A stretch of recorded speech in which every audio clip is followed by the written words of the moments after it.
जय श्री कृष्ण। राधे राधे दोस्तों। आज की जो हमारी प्रस्तुति है वो सबसे अलग, क्योंकि आज हम बात करेंगे गरुड़ पुराण के उन रहस्यों के बारे में जिसे हर एक व्यक्ति को जानना जरूरी है, क्योंकि मृत्यु ही एक ऐसी चीज है जो सबको किसी ना किसी दिन आनी ही है। इसलिए आज हम आपको रूबरू कराने वाले हैं गरुड़ पुराण के उन रहस्यों को जो मृत्यु के बाद होता है। और मैं आपको बता दूं कि अगर आप ये वीडियो देख रहे हैं तो इसे अंत तक जरूर देखिएगा, क्योंकि यह गरुड़ पुराण की कथा है। और भगवान श्री कृष्ण कहते हैं कि गरुड़ पुराण की कथा को कभी भी आधा अधूरा नहीं सुनना चाहिए। इसलिए आप इसे पूरा जरूर देखें और सच्ची श्रद्धा से एक बार कमेंट में जय श्री कृष्ण जरूर लिखें। तो चलिए जानते हैं अपने गुरुजी से गरुड़ पुराण के इस रहस्य के बारे में। मित्रों, गरुड़ पुराण जन्म से लेकर मृत्यु और उसके बाद आत्मा के सफर तक के बारे में कई बातें बताता है। ये ऐसे रहस्यों से पर्दा उठाता है जिनके बारे में जानने की जिज्ञासा कई लोगों के मन में रहती है। इतना ही नहीं, गरुड़ पुराण में मृत्यु से जुड़े संस्कारों को लेकर कई नियम भी बताए गए हैं, जिनका पालन करने से मृतक की आत्मा को शांति मिलती है, उसे अच्छी गति मिलती है। वहीं पूर्वजों के आशीर्वाद से व्यक्ति का परिवार खूब तरक्की, सुख समृद्धि पाता है। गरुड़ पुराण के अनुसार मृत्यु के बाद मनुष्य शरीर की आत्मा 13 दिनों तक अपने ही घर में रहती है। इसलिए मृत्यु के बाद 13 दिनों तक कई संस्कार किए जाते हैं। मृतक की आत्मा के लिए रोज भोजन निकाला जाता है। इसके बाद 13वीं की जाती है, पिंडदान किया जाता है। दरअसल मृत्यु के बाद यमदूत आत्मा को तुरंत अपने साथ यमलोक ले जाते हैं, जहां उसके कर्मों का हिसाब किया जाता है और फिर 24 घंटे बाद आत्मा फिर से अपने घर पर लौट आती है। इसके पीछे वजह उसका अपने परिवार के प्रति मोह होता है। यहाँ आत्मा अपने परिजनों के बीच भटकती रहती है, उन्हें पुकारती रहती है, लेकिन परिजन जब उसकी आवाज नहीं सुनते हैं तो वह बेचैन हो जाती है। चूंकि उसके शरीर का भी अंतिम संस्कार हो चुका होता है, लिहाजा वह अपने पुराने शरीर में भी प्रवेश कर पाती है। इस दौरान आत्मा इतनी कमजोर हो जाती है कि वह कहीं भी यात्रा करने में असमर्थ रहती है। फिर परिजन पिंडदान करते हैं, 13वीं के दिन जरूरी संस्कार करते हैं, जिससे आत्मा को बल मिलता है और वह यमलोक की यात्रा करती है। इतना ही नहीं, पिंडदान के समय दिया गया भोजन आत्मा को 1 साल तक शक्ति देता रहता है। इसलिए पिंडदान को बेहद जरूरी माना गया है। वहीं जिन आत्माओं के लिए पिंडदान नहीं किया जाता है, उन्हें यमदूत 13वें दिन जबरदस्ती घसीटे हुए यमलोक की ओर ले जाते हैं। इससे मृतक व्यक्ति की आत्मा को बेहद कष्ट उठाने पड़ते हैं। वहीं जिन लोगों के कर्म खराब रहते हैं, उनकी आत्मा भी बहुत कष्ट उठाती है। गरुड़ पुराण के अंदर उल्लेख मिलता है कि जब कोई इंसान मरता है तो उसे यमदूत लेने आते हैं, और जब इंसान की मौत होने वाली होती है तो उसे दिव्य दृष्टि प्राप्त हो जाती है, जिसकी वजह से वह तीनों लोक को देख सकता है।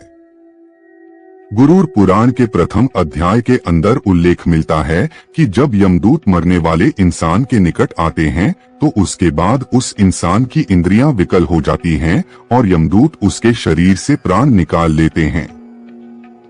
गरुड़ पुराण बताता है कि कौवे के समान काले बड़े दांत वाले और क्रोधपूर्ण नेत्रों वाले यम के दूत जब मरने वाले इंसान के समीप आते हैं तो फिर वह डरकर मल और मूत्र त्याग देता है।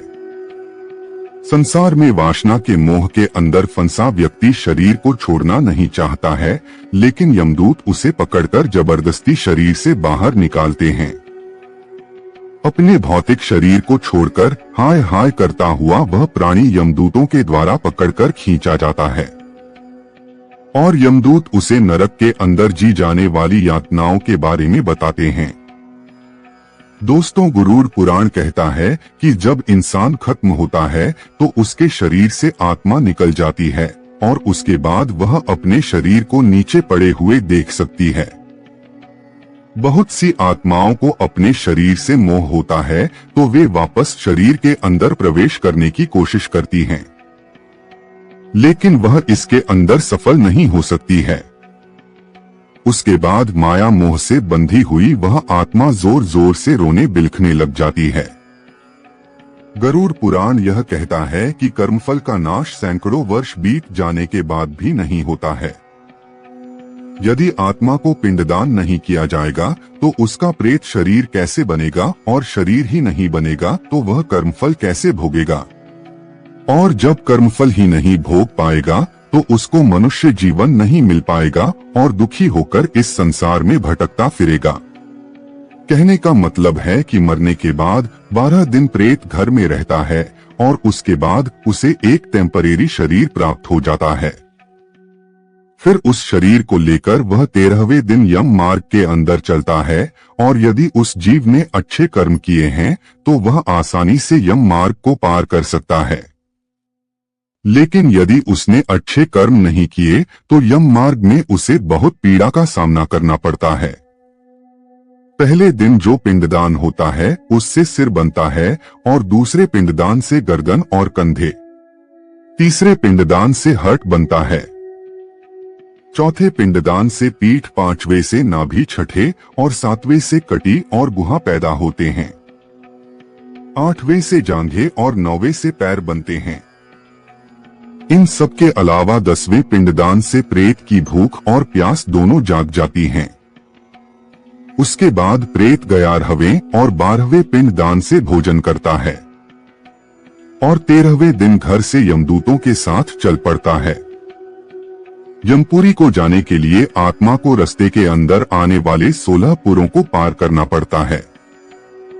इस दौरान यदि वह जीव पापी है तो उसे बहुत अधिक यातनाओं का सामना करना पड़ता है, लेकिन यदि वह जीव पापी नहीं है तो उसे यातनाओं का सामना नहीं करना पड़ता है। यम इन सब के अलावा जब आत्मा यमलोक में पहुंच जाती है तो उसके बाद उसे यह टेम्परेरी शरीर को छोड़ देना होता है। ऐसा गरुड़ पुराण के अंदर उल्लेख मिलता है। दोस्तों, जो लोग अचानक से किसी एक्सीडेंट या किसी और वजह से मरते हैं उनको यह एहसास नहीं होता है कि वे मर चुके हैं। जब इंसान इस तरह से मर जाता है तो अचानक से आत्मा उसके शरीर से अलग हो जाती है और वे खुद को बहुत हल्का महसूस करते हैं। ऐसी स्थिति के अंदर जब आत्मा अपने शरीर को सामने पड़ा हुआ देखती है तो उसके बाद उनको यह एहसास हो जाता है कि वे मर चुके हैं। इन सब के अलावा मरे हुए इंसान को बहुत अलग ही फील होता है, जैसे कि उसके सारे रोग ही कट गए हैं और वह खुद को अजीब सा महसूस करता है।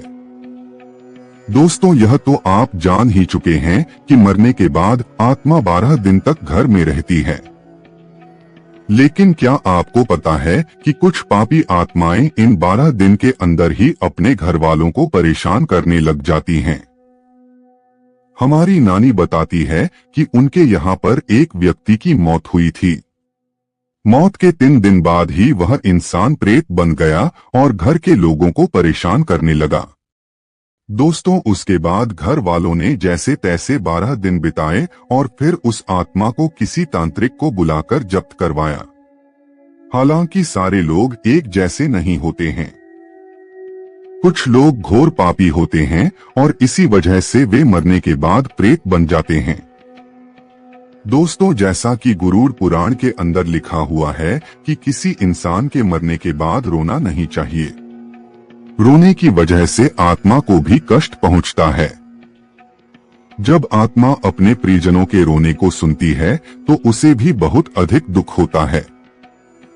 यह आत्मा के विदाई का समय होता है। ऐसी स्थिति के अंदर यदि कोई रोता है तो आत्मा के मन में वैराग्य का भाव नहीं आता है, जो उसकी आगे की यात्रा के अंदर बाधक होता है। जब आत्मा अपने प्रियजनों के रुदन को देखती है तो वह भी जोर जोर से चिल्लाती है कि वह मरी नहीं है, वह यहाँ पर है। मरा तो केवल उसका शरीर है। हालांकि उसकी बात को कोई नहीं सुनता है, क्योंकि उसे कोई देख नहीं पाता है। हिंदू धर्म ग्रंथों की माने तो इंसान के जन्म लेने के मकसद को कभी नहीं भूलना चाहिए। आज हम जिस संसार के अंदर रह रहे हैं वह एक मायाजाल है और यहाँ पर हम केवल कुछ समय के लिए आए हैं, अच्छे कर्म करने के लिए आए हैं। हमारा यह घर नहीं है। बहुत से लोग यही समझते हैं कि यह संसार ही उनका घर है। वे इस संसार से और घर परिवार से जुड़ जाते हैं और उसके बाद पाप कर्म करते हैं। मौत के बाद उन्हीं के घर वाले उनका छोटा सा काम भी नहीं कर पाते हैं और वो इंसान जिंदा रहते हुए अपने घर वालों का पालन पोषण करता है, उनके लिए कुकर्म करता है। इन कुकर्म की सजा केवल उसी को मिलती है जो यह पाप करता है। यदि आप अपने घर वालों को सुखी रखने के लिए चोरी करते हैं या कोई और गलत काम करते हैं तो उसकी सजा आपको मिलेगी। लेकिन यदि आप सच में अपने परिवार का भला चाहते हैं तो उन्हें जितना हो सके अच्छा बनाने की कोशिश करें। उनके मन, कर्म और वचन के अंदर जो बुराइयां हैं उन सबको खत्म करने की कोशिश कीजिए ताकि उनको सच्चा सुख मिल सके। गरुड़ पुराण के अनुसार मैं अत्यंत दुर्गम यम मार्ग का वर्णन करता हूँ, जो पुण्यात्माओं के लिए सुखद है तो बुरे लोगों के लिए बहुत अधिक दुखद है। गरुड़ जी कहते हैं, हे भगवान, आपने भक्ति मार्ग के बारे में वर्णन किया है और इसमें होने वाली गति का भी वर्णन किया है। अब हम भयंकर यम मार्ग के बारे में जानना चाहते हैं। हमने सुना है कि जो इंसान भगवान की भक्ति से विमुख हो जाते हैं उनकी दुर्गति होती है और जो लोग भगवान का नाम नहीं लेते हैं उनकी मरने के बाद गति नहीं होती है और ऐसे पापी लोग बार बार जन्म लेते हैं और बार बार मरते हैं।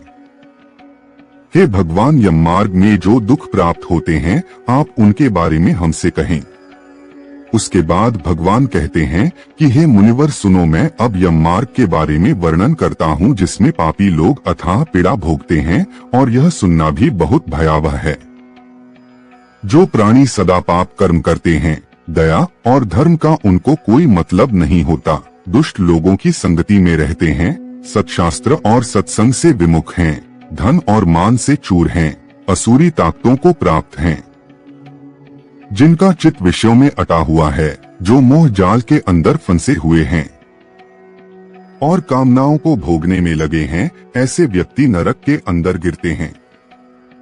पापियों को नरक में यातनाएं दी जाती हैं और जो लोग अच्छे होते हैं उनको अच्छी गति मिलती है। पुण्य और पापों के फलों को पूर्व में भोगकर कर्म संबंध से उसे कोई शारीरिक या मानसिक रोग हो जाता है। मानसिक और शारीरिक रोग से युक्त और जीवन धारण करने की आशा के साथ उस व्यक्ति की जानकारी के बिना ही सर्प की भांति बलवान काल उसके पास पहुंचता है।